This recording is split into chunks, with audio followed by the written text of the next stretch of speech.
بسم اللہ الرحمن الرحیم۔ معزز سامعین، لوگوں کے ساتھ خندہ پیشانی اور خوش اخلاقی سے پیش آنا بھی اللہ تعالیٰ کو بہت پسند ہے اور اس پر بھی اجر ملتا ہے۔ حضرت ابو ذر غفاری رضی اللہ تعالیٰ عنہ روایت کرتے ہیں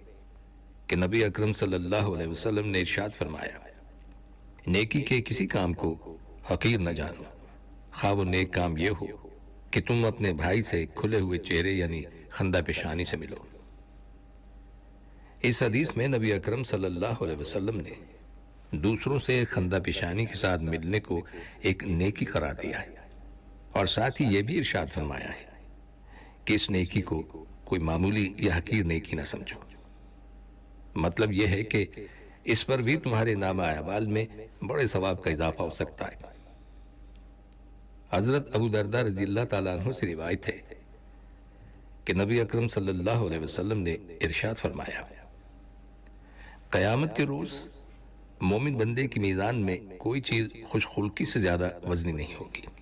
اور اللہ تعالیٰ بیہودہ گوش شخص کو سخت ناپسند فرماتے ہیں۔ اور حضرت ابو ہریرہ رضی اللہ تعالیٰ عنہ روایت کرتے ہیں کہ نبی اکرم صلی اللہ علیہ وسلم سے پوچھا گیا کہ سب سے زیادہ انسانوں کو جنت میں داخل کرنے والی چیز کیا ہے؟ تو آپ صلی اللہ علیہ وسلم نے ارشاد فرمایا، تقوی اور خوش اخلاقی۔ ایک اور روایت میں حضرت ابو ہریرہ رضی اللہ تعالیٰ عنہ نبی اکرم صلی اللہ علیہ وسلم کا یہ ارشاد نقل فرماتے ہیں، تمام مومنوں میں کامل ترین ایمان والے وہ لوگ ہیں جو ان میں اخلاق کے اعتبار سے سب سے بہتر ہوں۔ اور حضرت عائشہ صدیقہ رضی اللہ تعالیٰ عنہ روایت کرتی ہیں کہ نبی اکرم صلی اللہ علیہ وسلم نے ارشاد فرمایا، مومن اپنے حسن اخلاق سے اس شخص کے درجے تک پہنچ جاتا ہے جو روزے دار اور نماز میں کھڑا رہنے والا ہو، یعنی نفلی روزے بہت رکھتا ہو اور نفلی نمازیں بہت پڑھتا ہو۔ حضرت جابر رضی اللہ تعالیٰ عنہ سے روایت ہے کہ نبی اکرم صلی اللہ علیہ وسلم نے ارشاد فرمایا، تم میں سے جو لوگ مجھے سب سے زیادہ محبوب ہیں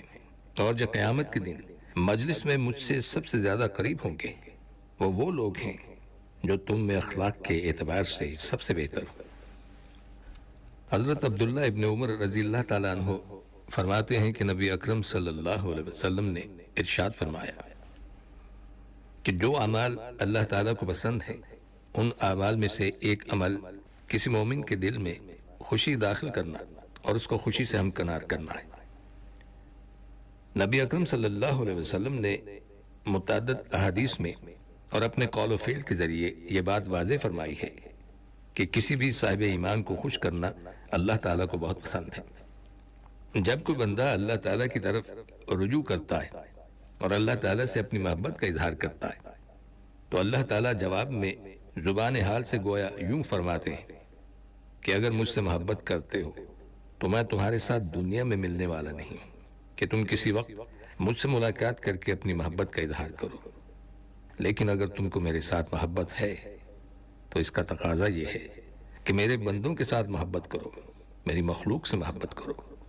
اور میری مخلوق سے محبت کرنے کا تقاضا یہ ہے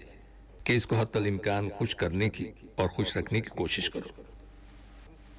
سامعین، اس بارے میں ہمارے معاشرے میں افراط و تفریط پائی جاتی ہے، اعتدال نہیں ہے۔ کچھ لوگ تو وہ ہیں جو کسی دوسرے مسلمان کو خوش کرنے کو کوئی اہمیت نہیں دیتے، اور ان کو یہ بھی معلوم نہیں ہے کہ یہ کتنی بڑی عبادت ہے۔ کسی بھی مسلمان کو خوش کر دیا یا کسی انسان کو خوش کر دیا تو اللہ سبحانہ تعالیٰ اس پر کتنا اجر و ثواب عطا فرماتے ہیں، اس کا ہمیں احساس ہی نہیں ہے۔ ذرا اس بات کو سوچئے کہ اگر اس حدیث کی تعلیم پر ہم سب عمل کرنے لگیں اور ہر انسان اس بات کی فکر کرے کہ میں کسی دوسرے کو خوش کروں تو یہ دنیا جنت کا نمونہ بن جائے، کوئی جھگڑا باقی نہ رہے اور پھر کوئی حسد باقی نہ رہے، اور کسی بھی شخص کو دوسرے سے کوئی تکلیف نہ پہنچے۔ لہذا اہتمام کر کے دوسروں کو خوش کرنا چاہیے، تھوڑی سی تکلیف اٹھا کر اور قربانی دے کر دوسروں کو خوش کیجیے۔ اگر ہم تھوڑی سی تکلیف اٹھا لیں گے اور اس کے نتیجے میں دوسروں کو راحت اور خوشی مل جائے گی تو دنیا میں چند لمحوں اور چند منٹوں کی جو تکلیف اٹھائی ہے اس کے بدلے میں اللہ تعالیٰ آخرت میں جو ثواب ہمیں عطا فرمائیں گے وہ دنیا کی اس معمولی سی تکلیف کے مقابلے میں کہیں زیادہ عظیم ہے۔ ایک حدیث میں نبی اکرم صلی اللہ علیہ وسلم نے صدقے کی بہت سی قسمیں بیان فرمائی ہیں کہ یہ عمل بھی صدقہ ہے اور فلاں عمل بھی صدقہ ہے اور فلاں عمل بھی صدقہ ہے، اور صدقہ ہونے کا مطلب یہ ہے کہ اس عمل پر ایسا ہی ثواب ہے جیسے صدقہ کرنے کا ثواب ہے۔ پھر اسی حدیث کے آخر میں نبی اکرم صلی اللہ علیہ وسلم نے ارشاد فرمایا، ایک صدقہ یہ ہے کہ اپنے بھائی کے ساتھ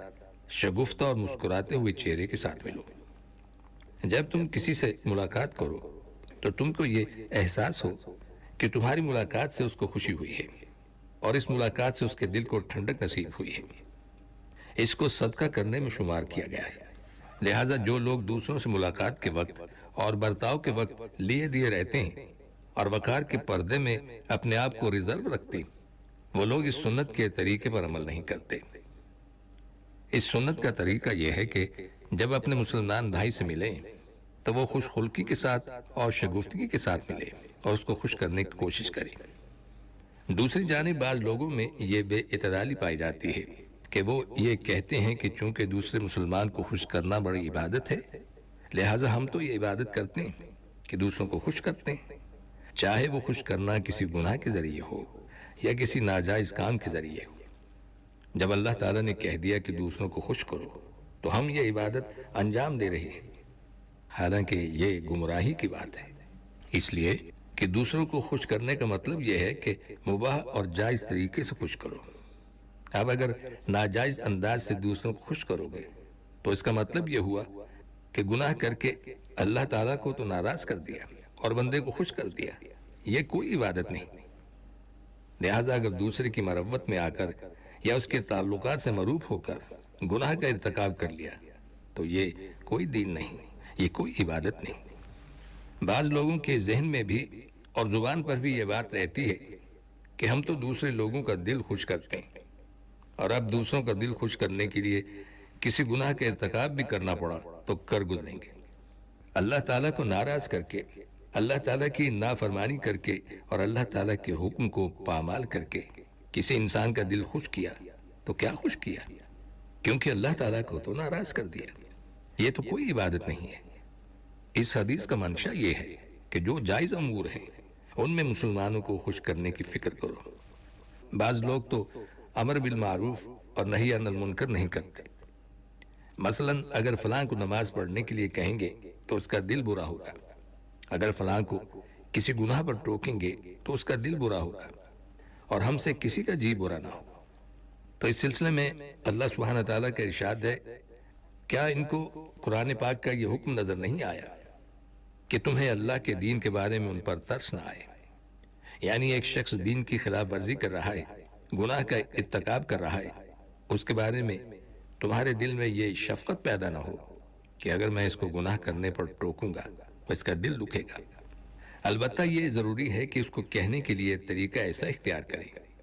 جس سے اس کا دل کم سے کم دکھے۔ دل آزار اسلوب اختیار نہیں کیا جانا چاہیے، بلکہ نرمی کا انداز ہونا چاہیے۔ اس میں ہمدردی ہو، محبت ہو، شفقت ہو، خیرخواہی ہو، اخلاص ہو، اور غصہ نکالنا مقصود نہ ہو۔ لیکن یہ سوچنا کہ اگر میں اس کو ٹوکوں گا تو اس کا دل دکھے گا، چاہے کتنے بھی نرم انداز میں کہوں، تو یہ سوچ درست نہیں ہے۔ اس لیے کہ اللہ تعالیٰ کو راضی کرنا تمام مخلوق کو راضی کرنے سے مقدم ہے، لہٰذا دونوں انتہائی غلط ہیں، افراد بھی اور تفریط بھی۔ بس اپنی جانب سے ہر مسلمان کو خوش کرنے کی کوشش کیجیے، لیکن جہاں اللہ کی حدود آ جائے، حرام اور ناجائز امور آ جائیں، تو پھر کسی کا دل دکھے یا خوش ہو، اس وقت بس اللہ ہی کا حکم ماننا چاہیے۔ اس وقت اطاعت صرف اللہ اور اللہ کے رسول صلی اللہ علیہ وسلم کی کرنی چاہیے، کسی اور کی پرواہ نہیں کرنی چاہیے۔ البتہ حد الامکان نرمی کا طریقہ اختیار کرنا ضروری ہے۔ حضرت ابو موسیٰ اشعری رضی اللہ تعالیٰ عنہ سے مروی ہے کہ نبی اکرم صلی اللہ علیہ وسلم نے ارشاد فرمایا، مسلمان وہ ہے جس کی زبان اور ہاتھ سے دوسرے مسلمان محفوظ رہیں، یعنی نہ اس کی زبان سے کسی کو تکلیف پہنچے اور نہ اس کے ہاتھ سے کسی کو تکلیف پہنچے۔ گویا کہ اس حدیث میں مسلمان کی پہچان بتائی گئی ہے کہ مسلمان کہتے ہی اس کو ہیں جس میں یہ صفت پائی جائے۔ لہٰذا جب مسلمان کے ہاتھ اور زبان سے دوسرے لوگ محفوظ نہ رہیں، حقیقت میں وہ شخص مسلمان کہلانے کا حقدار نہیں ہے۔ جیسے ایک شخص نماز نہیں پڑھتا تو اس کے نماز نہ پڑھنے کی وجہ سے کوئی مفتی اس پر کفر کا فتویٰ تو نہیں لگائے گا کہ یہ شخص چونکہ نماز نہیں پڑھتا لہٰذا یہ کافر ہو گیا، لیکن حقیقت میں وہ مسلمان کہلانے کا حقدار نہیں، اس لیے کہ وہ اللہ کے بتائے ہوئے سب سے اہم فریضے کو انجام نہیں دے رہا ہے۔ اسی طرح جس شخص کے ہاتھ اور زبان سے لوگوں کو تکلیف پہنچے تو اس پر بھی اگرچہ مفتی کفر کا فتویٰ نہیں لگائے گا، لیکن وہ حقیقت میں مسلمان کہلانے کا مستحق نہیں، اس لیے کہ وہ مسلمانوں والا کام نہیں کر رہا ہے۔ یہ اس حدیث کا مطلب ہے۔ اسلام کے 5 شعبے ہیں۔ نمبر 1 عقائد، نمبر 2 عبادات، نمبر 3 معاملات، نمبر 4 اخلاق اور نمبر 5 معاشرت۔ یہ حدیث در حقیقت اسلام کے ان 5 شعبوں میں سے ایک شعبے یعنی معاشرت کی بنیاد ہے۔ معاشرت کا مطلب یہ ہے کہ اس دنیا میں کوئی بھی انسان تنہا نہیں رہتا اور نہ ہی تنہا رہنے کا حکم دیا گیا ہے، اور جب وہ دنیا میں رہتا ہے تو اس کو کسی نہ کسی سے واسطہ پڑتا ہے، گھر والوں سے واسطہ، دوستوں سے واسطہ، پڑوسیوں سے، بازار والوں سے، اور جس جگہ پر وہ کام کرتا ہے وہاں کے لوگوں سے واسطہ پڑتا ہے۔ لیکن سوال یہ ہے کہ جب دوسروں سے واسطہ پڑے تو ان کے ساتھ کس طرح معاملہ کرنا چاہیے، کیسا رویہ اختیار کرنا چاہیے، اس کو معاشرت کے احکام کہا جاتا ہے۔ یہ بھی دین کے 5 بڑے شعبوں میں سے ایک بڑا شعبہ ہے،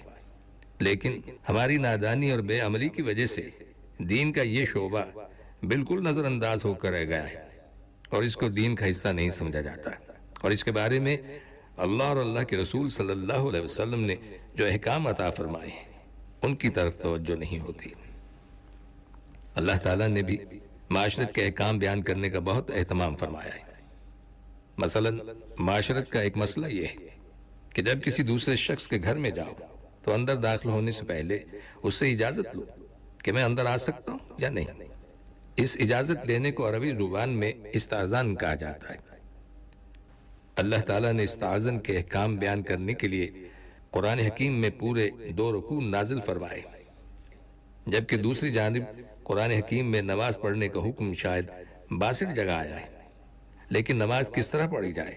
اس کی تفصیل قرآن حکیم نے نہیں بتائی، بلکہ اس کو نبی اکرم صلی اللہ علیہ وسلم کے بیان کرنے پر چھوڑ دیا۔ لیکن استئذان کی تفصیل کو قرآن حکیم نے خود بیان فرمایا ہے، نبی اکرم صلی اللہ علیہ وسلم کے بیان کرنے پر نہیں چھوڑا۔ اس کے علاوہ قرآن حکیم میں سورہ الحجرات کا ایک بہت بڑا حصہ معاشرتی احکام کے بیان پر مشتمل ہے، لہٰذا ایک طرف تو معاشرتی احکام کی اتنی اہمیت ہے، لیکن دوسری طرف ہماری روزمرہ کی زندگی میں ہم نے ان احکام پر عمل کو چھوڑ رکھا ہے اور ان احکام کا خیال نہیں کرتے۔ نوافل، ذکر و اذکار اور تسبیحات کا معاملہ یہ ہے کہ اگر ہم کریں گے تو انشاءاللہ آخرت میں اس کا ثواب ملے گا، اور اگر نہیں کریں گے تو آخرت میں یہ پکڑ نہیں ہوگی کہ فلاں نفل نماز کیوں نہیں پڑھی، ذکر و اذکار کیوں نہیں کیا تھا۔ البتہ یہ سب فضیلت والے کام ہیں، ضرور کرنے چاہیے، اور کرنے پر آخرت میں ثواب ملے گا، لیکن نہ کرنے پر گرفت نہیں ہوگی۔ دوسری طرف اگر ہماری ذات سے کسی دوسرے کو تکلیف پہنچ گئی تو یہ گناہ کبیرہ ہو گیا، اب اس کی آخرت میں پکڑ ہوگی کہ ایسا کام کیوں کیا تھا۔ یہی وجہ ہے کہ اگر کسی وقت نوافل میں اور اسلام کے معاشرتی احکام میں تعارض ہو جائے، یا تو نوافل پڑھ لو یا اس معاشرتی حکم پر عمل کرتے ہوئے دوسرے کو تکلیف سے بچا لو، تو اس صورت میں شریعت کا حکم یہ ہے کہ نوافل کو چھوڑ دو اور اس معاشرتی حکم پر عمل کرو۔ آپ جانتے ہیں کہ مردوں کو مسجد میں جماعت کے ساتھ فرض نماز پڑھنے کی سخت تاکید فرمائی گئی ہے، یہاں تک کہ ایک حدیث میں نبی اکرم صلی اللہ علیہ وسلم نے ارشاد فرمایا کہ میرا دل چاہتا ہے کہ کسی دن ایسا کروں کہ جب جماعت کا وقت آ جائے تو کسی کو امام بنا کر خود باہر جاؤں اور گھروں میں جا کر دیکھوں کہ کون کون لوگ مسجد میں نہیں آئے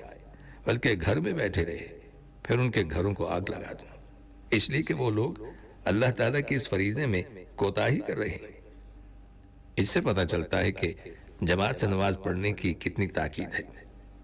چنانچہ بعض فقہا نے جماعت سے نماز پڑھنے کو سنت موقدہ فرمایا ہے، لیکن دوسرے بعض فقہا نے